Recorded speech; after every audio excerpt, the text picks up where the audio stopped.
PMC ప్రేక్షకులకు నమస్కారం. నేను మీ కళ్యాణ్. శాకాహారి బిఏ వెజిటేరియన్ కార్యక్రమానికి స్వాగతం, సుస్వాగతం. యత అన్నహ తథా మనహ అన్నది వేదవాక్కు. అంటే మనం తీసుకునే ఆహారమే మనసుగా రూపాంతరం చెందుతుంది. ఒక మానవుడు మానవత్వం నుంచి దైవత్వంలోకి సాగించే తన ప్రయాణంలో ఆహారం అనేది కీలక పాత్ర పోషిస్తుంది. ఈరోజు వారి శాకాహార జర్నీని మనతో పంచుకోవడానికి మన ముందున్నారు కేవీ రావు గారు. సార్ని అడిగి ఇవాళ టాపిక్లోకి వెళ్దాం. నమస్కారం సార్. నమస్తే సార్. సార్, శాకాహారి బిఏ వెజిటేరియన్ కార్యక్రమానికి స్వాగతం. మీ శాకాహార జర్నీ ఎప్పుడు స్టార్ట్ అయింది? ఏ విధంగా మీరు శాకాహారంలోకి వచ్చారు? యాక్చువల్గా నేను బై బర్త్ శాకాహారిని కాదు సార్. 2007 ఆగస్టు 6కు ముందు నేను పూర్తిగా అశాకాహారిని. అంటే ఉదయము సాయంత్రం రాత్రి అంటే మధ్యాహ్నం కానీ సాయంత్రం కానీ 3 పూట్ల ఖచ్చితంగా అశాకాహారమే తినేవాడిని. భూమి నేలలో నీళ్ళల్లో భూమి మీద ఉభయచరాలు ఆకాశంలో ఎక్సెప్ట్ మానవుడి ఆహారం మానవుడి శరీరాన్ని తప్పించి అన్ని శరీరాన్ని అద్భుతంగా స్వీకరించిన వ్యక్తిని. బేసికల్గా నేను కమ్యూనిస్ట్ పార్టీ ఆఫ్ మార్క్సిస్ట్ కాబట్టి నాకు ఈ శాకాహారం లేకపోతే అశాకాహారం ఈ పదాలు ఏం తెలియదు. నాకు తెలిసింది అంటే తినడానికి ఉన్నాము, తినాలంతే. సో మా ఫాదర్ తిన్నారు, మా ఫాదర్ తిన్నారు, ఎవ్రీబడి వాజ్ టేకెన్. నాకు పెద్ద ఇబ్బంది ఏముంది ఈ శాకాహారం వస్తే నాకేమిటి అనేది నాకు ఉన్న భావన, ఆ రోజుకున్న భావన. కానీ 2007 ఆగస్టు 6 తర్వాత నేను పూర్తి శాకాహారిని అయ్యాను. 2007 ఆగస్టు 6. ఓకే. అది నా ఫస్ట్ జర్నీలో 2007 ఆగస్టు 6 తర్వాత పూర్తి శాకాహారం అయ్యాను. కానీ నేను పూర్తి శాకాహారిని అయ్యానా లేదనేది నాకే ఒక అనుమానం. అంటే ఏ కారణం మిమ్మల్ని ప్రేరేపించింది సార్? అంటే శాకాహారంలోకి రావాలని, అంతవరకు మీరు అశాకాహారిగా ఉన్న మీరు ఒక సడన్గా శాకాహారిగా మారాలనే సంకల్పం ఏ విధంగా పుట్టింది? సంకల్పం అంటే నేను కళ్ళు మూసుకొని ఒక మేడం, దుర్గాభవాని మేడం అని ఆవిడ సాధన చేయమన్నారు సార్. అప్పటికి నా భార్య కానీ అంతకుముందు ఉన్న సీనియర్ మాస్టర్లు కానీ నన్ను సాధన చేయమన్నారు. కానీ నేను బేసికల్గా కమ్యూనిస్ట్ కాబట్టి వాటిని వ్యతిరేకించేవాడిని, ముందు సాధనే వ్యతిరేకించేవాడిని. కానీ ఆ మేడం నాలో ఉన్న ఈగోని రెచ్చగొట్టి కూర్చోబెట్టింది. సో ఆ కూర్చున్న తర్వాత ఇక నాకు ఆ ఫస్ట్ అనుభవంలో కళ్ళు మూసుకున్నప్పుడు జరిగిన అనుభవం తర్వాత ఇక నేను అశాకాహారం తీసుకోకూడదని నిర్ణయించుకున్నాను సార్. సో ఇంకా ఆ రోజు నుంచి ఇప్పటివరకు అశాకాహారం తీసుకోలేదు. కానీ నాకు ఒక సమస్య ఉంది. కానీ నేను చేసింది కరెక్టా తప్పు అనేది నాకు క్లారిఫికేషన్ కావాలి కాబట్టి ఆ క్లారిఫికేషన్ కూడా నేను సాధన ద్వారా 2009లో సత్రశాల అని ఒక చోట ధ్యానాలయాలు అనే చోట చూస్తున్నప్పుడు అక్కడ మన పిరమిడ్ స్పిరిచువల్స్ అంటే అప్పటి వరకు నేను శాకాహార ర్యాలీలు, ధ్యాన ప్రచారాలు వీటితో పార్టిసిపేట్ చేశాను. కానీ నాకు ఒక క్లారిఫికేషన్ అనేది మానేయటం ఎంతవరకు కరెక్ట్ అనేది డౌటే. సో ఆ రోజున మధ్యాహ్నం శాకాహార ర్యాలీ తీసిన తర్వాత 24 గంటలు అక్కడ సాధన చేస్తాము. ధ్యానాలు అనే దాని మీద 24 గంటలు సత్రశాల అనే చోట ధ్యానం చేస్తున్నప్పుడు లక్ష్మణరావు గారు గుంటూరు నుంచి, వెలగపూడి లక్ష్మణరావు, అబ్బూరు కోటేశ్వరరావు గారు, అనేక మంది మాస్టర్లు అక్కడికి వచ్చారు. అక్కడ ఉన్నట్టు ఒక ముస్లిం ఇస్లామిక్ మేడం కూడా చైర్పర్సన్గా ఉండేది, మాచర్ల. ఆవిడ వచ్చి వీళ్ళందరూ ఏం చెప్పారంటే 24 అవర్స్ అక్కడే ఉంటాను నేను. అప్పుడు వాళ్ళు చెప్పారు హింసా చూడు హంస పకడు అనే పదం వాడారు. 24 అవర్స్లో ఎక్కువ టైమ్స్ అదే వాడారు. నేను కూడా అదే, ఎందుకంటే మనం ధ్యానంలోకి వచ్చాము, సాధన చేస్తున్నాము, సాధనలో శాకాహారంగా కన్వర్ట్ అయ్యాము. ఈ శాకాహారం అనే ఉనికిని ప్రమోట్ చేస్తున్నాను కాబట్టి నేను శాకాహారాన్ని ప్రమోట్ చేస్తున్నాను అంతే. కానీ హోల్ హార్టెడ్గా ఇది శాకాహారంనే నా లోపల శాకాహారిగా మారానా లేదనేది నాకు డౌటే. ఓకే. కానీ నేను శాకాహారిగా మారాను, కానీ నా లోపల శాకాహారి అయిందా లేదో నాకు తెలియదు. Okay sir. అంటే బయట మీరు శాకాహారిగా మారారు, అంతర్గతంగా అలవాటు పడిన మనసు మిమ్మల్ని ప్రేరేపిస్తుంది. అసలు నేను శాకాహారినా కాదో కూడా నాకు తెలియదు. నేను హింసను వదిలేసానో లేదో తెలియదు. హింసా చూడ హంస పకడం చాలా అద్భుతంగా చెప్తున్నాం సరే, కానీ నేను హింసను వదిలానో లేదో తెలియదు. సో ఆ రోజున తెల్లవారున 3 to 3:30 మధ్యలో సాధనలోనే కూర్చున్నాను. కాబట్టి సాధనలో కూర్చున్నప్పుడు నా ఆపోజిట్న దాదాపు కొన్ని వందల జీవరాశులు ఉన్నాయి. అంటే మనము జనరల్గా చూస్తున్న మేకలు, గొర్రెలు ఏవై చెప్తున్నామో, బర్రెలు, ఆవులు ఇవన్నీ ఉన్నాయి, ఎదురుగుండా కూర్చున్నాయి. అవి నన్ను అడిగినాయి. ఫస్ట్ క్వశ్చన్ అడిగింది ఏంటంటే, మీరు హింసా చూడ హంసప కూడా అన్నారు, మీరు హింసను వదిలేరా సార్? ఏదైతే నా లోపల ప్రశ్న వస్తుందో ఆ ప్రశ్న అడిగినాయి. ఓకే. ధ్యానంలో ఇదంతా ధ్యానంలో జరిగింది. సో నా అనుభవాలన్నీ ధ్యానమే. సో ఆ అడిగిన సందర్భంగా నేను నేను శాకాహారిగా మారిపోయాను. ఆల్మోస్ట్ 40 సంవత్సరాలు. నాకు తెలిసి నా 7వ సంవత్సరం వయసులో సరే ఎగ్ పెట్టలేదని భోజనం మానేసా. ఓకే జస్ట్ ఎగ్ పెట్టలేదని. ఓకే అలాంటిది నేను ఆ రోజు నుంచి, అంటే నా 7వ సంవత్సరం వయసు నుంచి నాన్ వెజిటేరియన్ అనే విధానం లేకుండా ఉన్న రోజు లేదు నాకు తెలిసి, ఓకే ఊహకొచ్చి కూడా. సో అలాంటి స్థితిలో నా ఇంట్లో కూడా మా మిస్సెస్కి కావాల్సిన ఐటము, మా పిల్లలకు కావాలని మా పిల్లలకు కావాల్సిన ఐటము, నాకు కావాలంటే నాకు కావాల్సిన ఐటము నేనే వండేవాడిని. అంత ఇష్టం, అంత అద్భుతంగా తయారు చేసేవాడిని. అందుకని నేను కాన్ఫిడెన్స్గా చెప్పాను, నేను 40 సంవత్సరాల వరకు నేను సంపూర్ణంగా అశాకాహారిని. సో దాన్ని పూర్తిగా త్యజించేశాను. కాబట్టి నేను శాకాహారిని, హింస చేయట్లేదు అన్నాను. ఓకే అప్పుడు అది నాకు ఒక గ్లాస్తో మిల్క్ ఇచ్చింది. ఓకే ఇస్తూ ఇది శాకాహారమా అశాకాహారమా అని అడిగింది. ఓకే మీకు ధ్యానంలో కూడా జరుగుతున్నది ఇదంతా. ధ్యానంలోనే ఒక పిక్చర్, ఓకే శాకాహారమా అశాకాహారమా అని అడిగింది. శాకాహారం అన్న. ఎలా చెప్తున్నారన్న. ఎందుకంటే ఇది శాకాహారం అని నేను ఎందుకు అంటున్నానంటే, నువ్వెవరో నాకు తెలియదు, ప్లస్ నీకు కావాల్సిన ఫెసిలిటీస్ అన్నీ ఇచ్చి, నిన్ను తీసుకొచ్చి, నిన్ను ఎక్కడో కొనుక్కొచ్చి, నీకు ఒక షెల్టర్ ఏర్పాటు చేసి, నీకు కావాల్సిన ఏర్పాట్లు చూసి, నీకు అన్ని సౌకర్యాలు ఇచ్చి, అందులో నీకు అన్నీ ఇచ్చినందుకు నేను కొంత తీసుకుంటున్నాను. నేనేమి హింసిస్తాను ఇందులో. ఓకే నువ్వు ఎక్కడో ఉండాల్సిందని నాకు తీసుకొచ్చి నేను తీసుకొని దాన్ని స్వీకరిస్తున్నాను. కాబట్టి నా దగ్గర ఇందులో ఎక్కడ నా దగ్గర హింస లేదు. కాబట్టి నేను శాకాహారిని అని చెప్పాను. ఓకే అప్పుడు అది వెంటనే నాకు అద్భుతంగా ఒక 70 mm స్క్రీన్ మీద ఒక పిక్చర్ చూపించింది. In that picture my wife is there. నా భార్య అని చూపించింది. ఈవిడెవరు అన్నాడు. నా భార్య అన్నాను. ఇంతకుముందు నీకు తెలుసా అన్న. తెలియదు అన్నాను. నేను తెలియనట్టు అది కూడా తెలియదు, ఆవిడ కూడా తెలియదు. నన్ను తీసుకొచ్చినట్టు ఆవిడ కూడా తీసుకొచ్చావు కదా, తీసుకొచ్చాను. సో నాకు ఇచ్చినట్టు షెల్టర్ ఇచ్చావు కదా, ఇచ్చాను. నాకు ఇచ్చినట్టు మిగతా అన్ని ఏర్పాట్లు చేస్తున్నావు కదా, చేస్తున్నాను. ఇవన్నీ చేస్తున్నావు కరెక్టే. అప్పుడు ఆవిడ ఇంకో స్క్రీన్ మీద ఇంకోటి కనపడుతుంది. నా రెండో కొడుక్కి ఆవిడ పాలు ఇస్తుంది. మరి ఆవిడ పాలు తాగుతున్నావు అని అడిగింది. ఓకే తాగటం లేదన్న. ఎందుకని? అవి తన బిడ్డకి ఇచ్చినాయి. మరి నా బిడ్డ పాలు నువ్వు తాగుతున్నామో అహింస అంటున్నావు, నీ బిడ్డ పాలు తాగుతానుకోమో తనయ్య అంటున్నావు. మరి ఇప్పుడు నువ్వు శాకాహారగా అశాకాహారం అని ప్రశ్నించినాయి. ఓకే నాకు ఇంకా నో ఆన్సర్. అప్పుడు అవి నాకు డైరెక్ట్గా చెప్పాయి. నాకు ఇచ్చిన ఇన్ఫర్మేషన్ ఏంటంటే, యాక్చువల్గా మాకు 4 చనులు ఉంటాయి. 2 నా బేబీకి సరిపోతాయి, 2 మేమే ఇస్తాం. అలా మేము మీరు చెప్తున్న భగవంతులని చెప్తున్నటువంటి వాళ్ళకి ఇచ్చిన రోజులు ఉన్నాయి. అది వెంకటేశ్వరమ్మకి కానీ శివుడికి కానీ. సో అలా వాటికి అవే వచ్చేస్తాయి, మీరేం పెండక్కర్లా. కానీ మీరేం చేస్తున్నారు? ఇంజక్షన్లు ఇస్తున్నారు, హార్మోన్ ఇంజక్షన్లు ఇస్తున్నారు. నా బేబీకి తీసి కట్టేసి పిండుకుంటున్నారు. సో అది హింస అవుతుంది అని చెప్పింది. ఇక్కడ నేను నేర్చుకున్నది ఏంటంటే, ఓన్లీ నేను మాంసమే మానేశాను, కానీ రోజుకి నా ఉద్యోగరీత్యా కానీ నాకున్నటువంటి దీనివల్ల 15 నుంచి 20 టీలు తాగేవాడిని. ఓకే అశాకాహారం మానేశాను కాబట్టి శాకాహారంలో పన్నీరు ఇవి ఎక్కువ తీసుకున్నాను.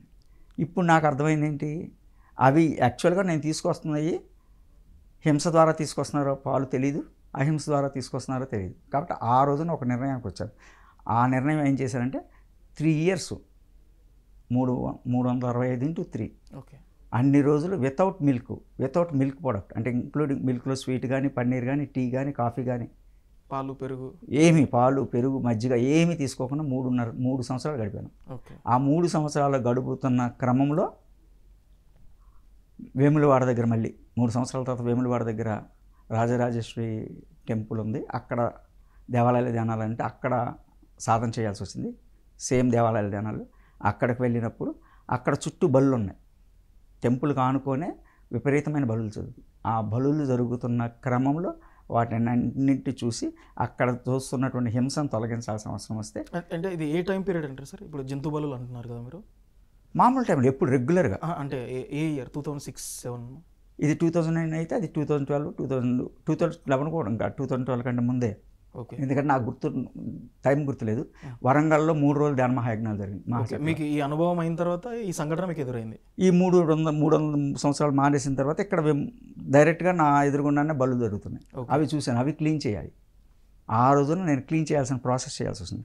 అప్పుడు అక్కడ ఒక లేడీ మేడము ఈవో గారు ఉన్నారు. ఆవిడని పిలిచి ఇలా చేయకూడదు కదా అని చెప్తాకి ఆవిడ రావటానికి 12:30 అయింది. నైట్ 12:30కి వస్తే కూర్చొని అక్కడ మొత్తం ప్రాసెస్ చేస్తూ అదంతా క్లీన్ చేస్తూ అక్కడ జంతువులు చేయకూడదని ఆమె తయారు చేస్తాక అవన్నీ చెబుతున్న క్రమంలో అప్పుడు ఆ హింసను తొలగించడానికి ఉన్నటువంటి నాలో ఉన్నటువంటి అప్పటి వరకు ఉన్నటువంటి ఇవి ఏవైతే ఉన్నాయో అవన్నీ క్లీన్ చేసి అది క్లీన్ చేశాను. ఆ క్లీన్ చేసిన మర్నాడు మళ్ళీ వెంటనే వరంగల్ రావాల్సి వచ్చింది.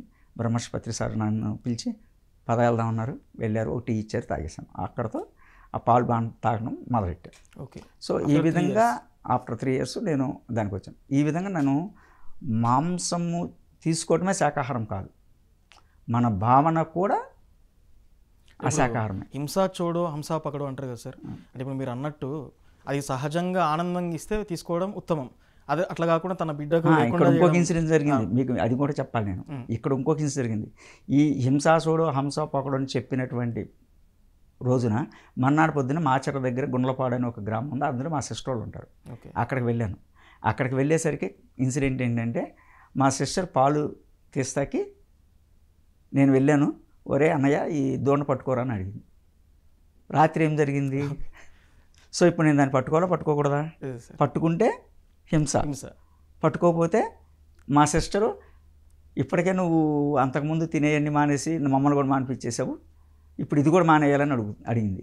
లేదు లేదు ఉంచు అని చెప్పి, కేవలం నేను దాన్ని చేత్తో కూడా టచ్ చేయకుండా నాన్న నువ్వు ఇలా రారా అని చెప్పి నీ పాలు నీకు ఉంచుతానని చెప్పి దాన్ని పిలిస్తే అది వస్తే దాంతో 5 minutes దాదాపు కళ్ళలో కళ్ళు పెట్టి చూస్తూ మాట్లాడితే అది ఆగింది. 2 తీసుకోమ్మా, మిగతాయి తీసుకోకని చెప్పాను. 2 తీసుకున్న తర్వాత దాన్ని వదిలేశాను. అంటే మనం చేసే పని పట్ల పూర్తిగా సంపూర్ణంగా నువ్వు చేసే పట్ల నువ్వు అధ్యయనం చేసుకుంటూ నీ లోపల నువ్వు గమనించుకుంటూ నేను హింస చేస్తున్నానా లేదా, నా మాటలతో హింసిస్తున్నానా లేదా, నా వాక్కుతో హింసిస్తున్నానా, నా చేస్తతో హింసిస్తున్నానా, నా భావనతో హింసిస్తున్నానా, నా ఆలోచనతో హింస వస్తుందా, ఇవన్నీ చూడగలిగితే అది హింస చూడ హంస పకడు. అది అసలైన అహింస. అది అసలైన అహింస. అంతేగాని నేను మాంసం మానేశాను అంటే వెజిటేరియన్కి వచ్చేసాను, నేను శాకాహారం చేస్తానంటే మన ఆలోచనల ద్వారా కానీ మాటల ద్వారా చేష్టల ద్వారా దేని ద్వారా అయినా సరే సార్ ఫస్ట్ చెప్పిన ప్రిన్సిపల్ స్వేచ్ఛగా ఉండు, స్వేచ్ఛగా ఉంచాలి. నీ ఆలోచన స్వేచ్ఛగా లేదు కదా. ఫర్ ఎగ్జాంపుల్ మీరు ఏదో తీసుకుంటున్నారు, నాకు మీ పట్ల వ్యతిరేక భావం వచ్చింది, దట్ అది కూడా హింసే. సో నాకు తెలిసిన హింస చూడ హంస పకడు అంటే అదే సార్. యాక్చువల్ అహింస అదే. అది మన మాటల ద్వారా ఆలోచనల ద్వారా చేష్టల ద్వారా ఏ వ్యక్తికి హాని ఏ సందర్భంలో కూడా ఏ వ్యక్తికి కాదు, నీ స్వేచ్ఛకి భంగం కలగదు. ఆటోమేటిక్గా నీ స్వేచ్ఛకి భంగం కలిగిందా అవతల స్వేచ్ఛకి భంగం కలిగించినట్టు మీరు. Super sir.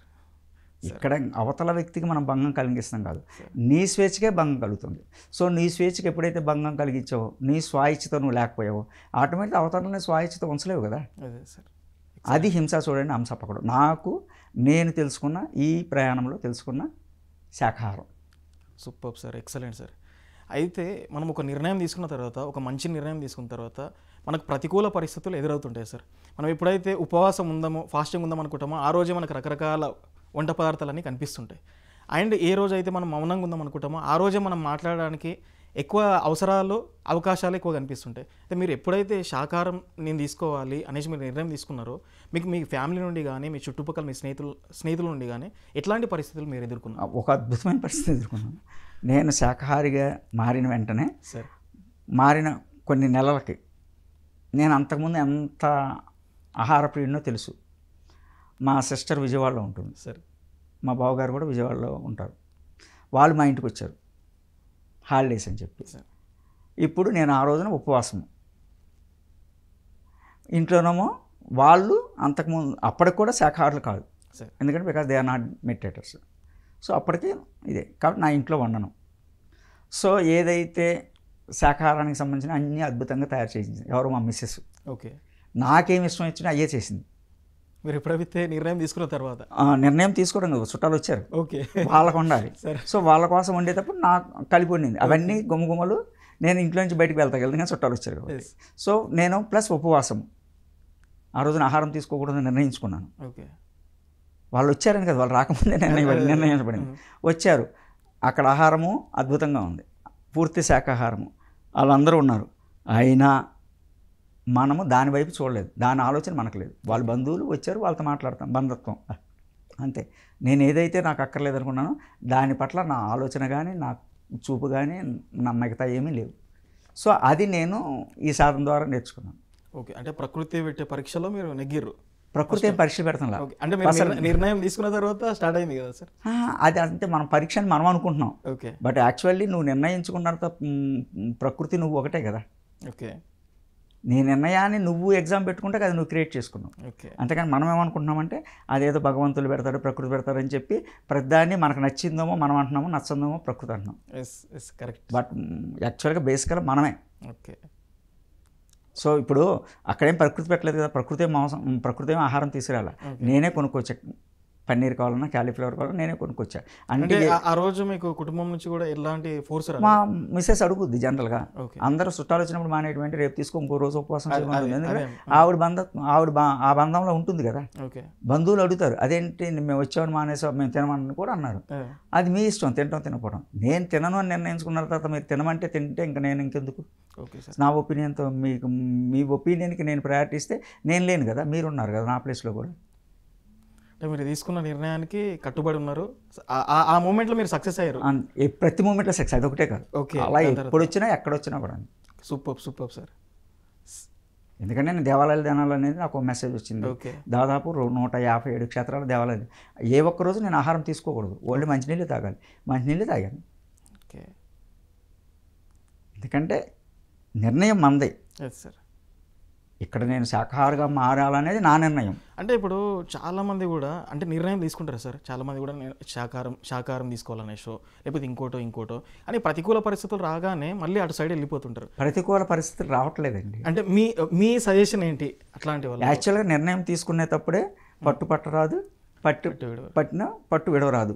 ఉండబడింది నువ్వు నిర్ణయించుకున్న తర్వాత ఇంక ఇతరుల నిర్ణయాలు, ఇతరుల అభిప్రాయాలు, ఆ ప్రకృతి అంటే ఇక్కడ తగిలేవు కదా. అంటే అనుకునేటప్పుడు బలంగా అనుకుంటారు, కానీ ఎప్పుడైతే మళ్ళీ అనుగుణమైన పరిస్థితి బలంగా అనుకోవట్లా, బలంగా అనుకున్నట్టు ఫీల్ అవుతున్నారు. ఓకే. అంటే బలంగా అనుకోవట్లేదు. ఓకే. సరే. ఒక రైతు విత్తనాలు కొంటాకి వెళ్ళాడు అనుకోండి, విత్తనాలను చూడలేవు, అందులో వచ్చి మొక్కలను చూస్తాడు. ఒక మనం మామూలు వాళ్ళు వెళ్ళాం అనుకోండి, విత్తనాలు చూస్తాం, మొక్కను చూడం. సో అతనికి మొక్క కనపడుతుంది, మనకు విత్తనం కనపడుతుంది. అంటే మీరు ఇప్పుడు ఇంత బలంగా చెప్తున్నారు కదా సార్, అంటే ఒక నిర్ణయం మనం బలంగా అనుకోవట్లేదు, అనుకున్నట్టు ఫీల్ అవుతున్నాం అనేసి, అంటే ఏ పరిస్థితి మిమ్మల్ని ఆ విధంగా ప్రేరేపించింది బలంగా? బేసికల్గా ఈ బలంగా ప్రేరేపిస్తాకి నేను కమ్యూనిస్ట్ పార్టీ ఆఫ్ మార్క్సిస్ట్ లీడర్ని. ఓకే. అంటే అంతవరకు అశాకాహారిగా మామూలుగా మాంసాహారం తినే మీరు ఇంత సడన్గా సడన్గా ఇంత చేంజ్ అనేది ఏ విధంగా వచ్చిందంటారు? నేను ధ్యానం చేశాను. ఓకే. ధ్యానం ఇట్ సెల్ఫ్ నాకు అది కరెక్ట్ కాదని తెలియజేసింది. ఓకే. నాకు ఎవరో చెప్పి మీరు శాఖాహారిగా మానండి, మీరు శాఖాహారి కాకపోతే టాక్సిక్ ఎన్జైమ్స్ అయిపోతుంది, అది శరీరం వెకేట్ చేస్తే అది ఆ టాక్సిక్ తీసుకుంటే మీకు ఎసిడిటీ ఫార్మ్ అవుతుంది. ఇదంతా సైన్స్ నేను తర్వాత తెలుసుకున్నా, before I don't know. Okay. అది సైన్స్. ఆ కలేబరంలో టాక్సిక్, అది చనిపోతున్నప్పుడు మూత్ర మల విసర్జనలు వస్తాయి కాబట్టి టాక్సిక్ ఎంజైమ్స్, ఆ టాక్సిక్ ఎంజైమ్స్లో తీసుకోలేం కాబట్టి మసాలాలు వాడుతున్నాం, అందుకు తీసుకున్నాం. అది మీ టాక్సిక్ ఎంజైమ్స్ కాబట్టి శరీరంలో ఎక్కువసేపు ఉంటాయి. సో మీ ఎసిడిటీ ఎక్కువ వస్తుంది కాబట్టి ఆ యాసిడ్స్ ఫార్మ్ మీ గ్యాస్ ఫార్మేషన్ మిగతా అబ్నార్మాలిటీస్ అని వచ్చి సైన్స్ ప్రకారం చెప్పింది. అదంతా తర్వాత తెలుసుకున్నాను నేను. ఓకే. కానీ బిఫోర్ దట్ నాకు అదేం తెలియదు. కళ్ళు మూసుకొని కూర్చున్న తర్వాత నువ్వు స్వేచ్ఛగా ఉండాలంటే ఇతరుల పట్ల స్వేచ్ఛగా ఉంచడం నేర్చుకోవాలి. నువ్వు స్వేచ్ఛగా ఉండటం అంటే అర్థం ఏంటంటే నీ స్వాయిచ్ఛ. నీ స్వాయిచ్ఛని ఎవరు భంగపరచలేదు కదా. Okay sir. నీ నిశ్చయాన్ని ఎవరు ఆపలేదు, ఎందుకంటే నీ లోపల ఉంది కాబట్టి. అది నీ లోపల ఫీలింగ్ని ఎవరన్నా డైవర్ట్ చేస్తున్నారు, నీ లోపల ఫీలింగ్ని ఎవరైనా హిప్నటైజ్ చేస్తున్నారంటే అది నీ బలహీనత. ఓకే. అంటే అనుకునేవాడు బలంగా అనుకోవట్లే, అనుకున్నట్టు ఫీల్ అవుతున్నాడు అంతే. Okay, right sir. అయితే ఇప్పుడు శాకాహార ప్రచారాలు అంటారు కదా, అంటే మనం ఒక నిర్ణయం తీసుకున్నాం, ధ్యానం కానీ శాకాహారం కానీ ఇంకేదైనా అది యాజ్ యూజువల్ చుట్టుపక్కల వాళ్ళ అందరికి పైన ప్రభావితం చూపిస్తుంది. మీరు మనసు శాకాహారిగా మీరు నిర్ణయం తీసుకున్న తర్వాత మీ కుటుంబము మీ స్నేహితులతో పాటు మీరు శాకాహార ప్రచారాలు ఏమైనా చేశారా ఇప్పటివరకు? అంటే నేను శాకాహార ప్రచారం చేయటం అంటే ప్రతి ఒక్కరికి శాకాహారం గురించి చెప్తా. ఓకే. నేను ఎవరిని వ్యతిరేకించను. ఫస్ట్ పాయింట్, మీరు తినే ఆహారం కానీ మీరు తీసుకునే ఆహారాన్ని కానీ నేను వ్యతిరేకించను. కానీ శాకాహారం వలన లాభాలు మాత్రమే చెప్తా. ఓకే. ఇంత శాకాహారం జరిగితే ఎంత ఈజీ డైజెషన్ అవుతుంది, ఆ ఈజీ డైజెషన్ వల్ల మీలో జరిగిన మార్పులు ఏంటి, మీలో గుణాలు ఏ విధంగా ప్రేరేపిస్తాయి, ఎందుకు తీసుకోవాలి, దానివల్ల లాభాలు అంతే, అదొక్కటే మాట్లాడతా. ఓకే. ఎవరిని వ్యతిరేకించాం మనం, ఎవరిని అసలు వ్యతిరేకించను. ఓకే. నా ఎదురుగుండా ఎవరైనా వాళ్ళకి నచ్చింది తీసుకున్నాను అనుకోండి, why I have to bother. Okay. Otherwise అప్పుడు నేను అది బాధ అవుతాను అనుకోండి, నేను కూడా స్వేచ్ఛగా లేను కదా. ఓకే. ఇంకొకరు తీసుకున్న దాన్ని నేను వ్యతిరేకిస్తున్నానంటే నేను స్వేచ్ఛగా లేను కదా. ఓకే. సో నేను అక్కడ నువ్వు శాకాహారం తీసుకుంటే ఏంటి లాభం, ఎందుకంటే నేను శాకాహారం తీసుకుంటే ఎందుకు లాభం అని ఎంత గట్టిగా ఎందుకు చెప్తానంటే అప్పటి వరకు నేను శాకాహారాన్ని అలవాట్లేదు కాబట్టి ఒక్కసారిగా అంతకుముందు 40 సంవత్సరాలు ఉన్న దాన్ని ఒక్కసారిగా చేంజ్ చేసుకున్నప్పుడు నాలో వచ్చిన మార్పు నాకు మాత్రమే తెలుసు. That is my personal experience. Okay. So then I can tell better than any person. Sir అంటే ఒక కమ్యూనిస్ట్ భావజాలంతో ఉన్న మీరు ఈ శాకాహారం ధ్యానంలోకి వచ్చారు కదా, అంటే సైంటిఫిక్గా ఎవరైనా అడిగితే ఎందుకు శాకాహారం తీసుకోవాలని ఒక సైంటిఫిక్ శాస్త్రీయమైన పద్ధతిలో చెప్పాలంటే మీరు ఏ విధంగా వాళ్ళకు చెప్పే ప్రయత్నం చేస్తారు? నేను ఓన్లీ శాస్త్రీయ పద్ధతి చెప్తా. ఎందుకు శాకాహారం శాస్త్రీయ అంటే పద్ధతి కేవలం శాకాహారం తినాలనేసి రుద్దకుండా సైంటిఫిక్ ఓన్లీ సైంటిఫిక్గా చెప్తా. ఒక ఏ దానైనా మనము చేస్తున్నప్పుడు ఓకే అది మనమే తీసుకున్నాం. జనరల్గా యూరిన్ వస్తుంది, వెళ్ళలేదు, మోషన్ అనిపిస్తుంది, వెళ్ళలేదు, ఆటోమేటిక్గా మన లోపల చెమటలు వచ్చేస్తాయి. ఓకే. లేదు మనం ఒక ఇంటర్వ్యూకి వెళ్తున్నాం, లేదా ఒక ఎగ్జామ్ రాయటానికి వెళ్తున్నాం, మనకు టెన్షన్ వస్తుంది, టెన్షన్ వచ్చినప్పుడు యూరిన్ వచ్చినట్టు అనిపిస్తుంది, మోషన్ వచ్చినట్టు అనిపిస్తుంది, ఆటోమేటిక్గా ఒంటి మీద చెమటలు వస్తాయి. చెమట మనకు మంచిదే, లోపల చేయడంతా బయటికి వెళ్తుంది, కానీ మన శరీరం మీద కంపు కొడుతుంది. సో అలాగే ఒక జీవరాశి చనిపోతున్నప్పుడు మలమూత్రాలు విసర్జించేస్తుంది, ఎందుకంటే భయంతో. ఆ భయంలోకి వెళ్తున్నప్పుడు తను శరీరాన్ని వదులుతున్నది తెలిసినప్పుడు ఆ జీవరాశిలో వచ్చినటువంటి ఎంజైమ్స్ అన్నీ కూడా టాక్సిక్, పాయిజన్స్తో కూడినటువంటి ఎంజైమ్స్.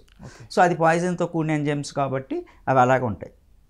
అవి నువ్వేం క్లీన్ చేయట్లా. సో దాన్ని ప్లస్ అది శరీరాన్ని వదిలేసిన తర్వాత ఆ టాక్సిక్ ఎంజైమ్స్నే నువ్వు లోపలికి తీసుకున్నావు శరీరంలోకి. సో అది తీసుకుంటాక నీ శరీరంలో 72 గంటలు ప్రయాణం చేస్తుంది ఆల్మోస్ట్. అది 72 hours it will transfer in our body. Okay. మీ పేగు నిర్మాణం ప్రకారం, ఓకే, మీ పేగు నిర్మాణం ప్రకారం, సైన్స్ ప్రకారం మీ పేగు నిర్మాణ పనము మాంసాహార జీవరాశికి మనకి డబల్ ఉంటుంది పేగు. కొన్నిసార్లు త్రిబుల్ కూడా ఉంటుంది కొన్ని జీవరాశులతో చూసుకుంటే. ఆ జర్నీ ఎక్కువ ఉంటుంది. ఆ జర్నీ ఎక్కువ ఉంటుంది కాబట్టి ఈ జర్నీలో మీకు రిలీజ్ అవ్వాల్సినటువంటి ఎంజైమ్స్, ఎసిడిటీ, యాసిడ్స్ అవన్నీ ఎక్కువ రిలీజ్ చేస్తుంది కాబట్టి మీ పేగుల్లో కానీ మీ లోపల కానీ ఆ ఎసిడిటీ ఫార్మేషన్ అవుతుంది. అందుకని మీరు శాకాహారం తీసుకున్న దానికి అశాకాహారం తీసుకున్న దానికి మీ మలమూత్రాలు విసర్జించినప్పుడు చూడండి, స్మెల్ డిఫరెన్స్ ఉంటుంది, ఈజీ డైజెషన్ ఉండదు, ఇవన్నీ ప్రాబ్లమ్స్ వస్తాయి. మీకు నిద్ర మత్తు వస్తుంది. మామూలు శాకాహారం తీసుకున్నప్పుడు ఏ మత్తు ఉండదు. అశాకాహారం తీసుకున్నప్పుడు మీకు మత్తు వస్తుంది, మైల్డ్గా ఉంటారు, యాక్టివ్నెస్ పోతుంది. ఇవన్నీ మీకు డైరెక్ట్గా కనపడుతున్నాయి. సో ఇవన్నీ కనపడుతున్నప్పుడు అది తీసుకోవడం ఎందుకు? Okay sir. మీ యాక్టివ్నెస్ తగ్గించుకోవడం ఎందుకు అది తీసుకొని? అదే సార్. అంటే ఒక పెట్రోల్ కొట్టే బైకులో డీజిల్ కిరసనాయిల్ కొడితే ఏ విధంగా అవుతుందో ఈ శాకాహారం అనే బండిది, దీంట్లో మాంసాహారం వేస్తే ఆ విధంగా అవుతుంది. అది అవుతుంది, అది నీకు తెలుస్తుంది ఆల్రెడీ. నీకు బండిలో పెట్రోల్ బదులు డీజిల్ వేస్తే కొట్టుకోవటము, ఇంజిన్ కొట్టుకోవటము, నీ బండి డ్రైవింగ్లో ప్రాబ్లం రావటము, నువ్వు అన్నీ తెలుస్తున్నాయి. అలాగే నీ శరీరంలో కూడా అది జరుగుతుంది, నీకు తెలుస్తుంది కదా. నువ్వు మలానికి వెళ్ళినా మూత్రానికి వెళ్ళినా ఆటోమేటిక్ తెలుస్తుంది. నువ్వు నిద్రపోతున్నప్పుడు ఆటోమేటిక్ తెలుస్తుంది, నిద్రకు ఉపక్రమించినప్పుడు తెలుస్తుంది. సో నువ్వు ప్రతి చోట బద్ధకంగా ఉంటావు, ప్రతి చోట నీ ఆసక్తి తగ్గిపోతుంది. అదే శాకాహారం తిన్నప్పుడు నువ్వు ఫుల్ యాక్టివ్గా ఉంటావు. సో అప్పుడు why going for this one? మీరు అంటే ఫస్ట్ డే అంటే మీరు శాకాహారం తీసుకోవాలని నిర్ణయం తీసుకున్న తర్వాత ఫస్ట్ డే మీలో మీరు గమనించిన మార్పులు అంటే ఏం చెప్తారు సార్ మీరు? ఫస్ట్ నా ఆలోచన మారింది. ఓకే. ఫస్ట్ చెప్పాలంటే నా ఆలోచన విధానం మారింది. అంతకుముందు నేను ఎదుటి వాళ్ళని చూసే విధానము శాకాహారంగా మారినప్పుడు నేను చూసే విధానం మారిపోయింది ఫుల్గా. 100% చేంజ్ అనేది కనిపించింది. కంప్లైంట్ కానీ కామెంట్ కానీ రాలేదు వెజిటబుల్ పక్కన. బికాజ్ ఆఫ్ వెజిటబుల్స్ తీసుకోవడం వల్ల నాకు రాలేదు. ప్లస్ నేను ఎంతసేపు అయినా ఏ వర్క్ చేసినప్పుడు అంతకుముందు ఎమోషన్స్ ఉండే, అసలు ఆ ఎమోషన్స్ లేవు. నా వర్క్ ప్లేస్లో నేను దాదాపు ఒక 30 మందిని హ్యాండిల్ చేయాలి. ఈ 30 మందిని హ్యాండిల్ చేస్తానికి నాకు ఏ ఎమోషను లేకుండా హ్యాండిల్ చేయగలను. బిఫోర్ వెజిటేరియన్ ఎమోషన్స్ ఉండే, ఆఫ్టర్ వెజిటేరియన్ ఎమోషన్స్ తగ్గిపోయింది. సార్ సూపర్ సార్, మీ జర్నీ అనేది ఎంతో ఆదర్శవంతము, ఎక్సలెంట్గా ఉంది.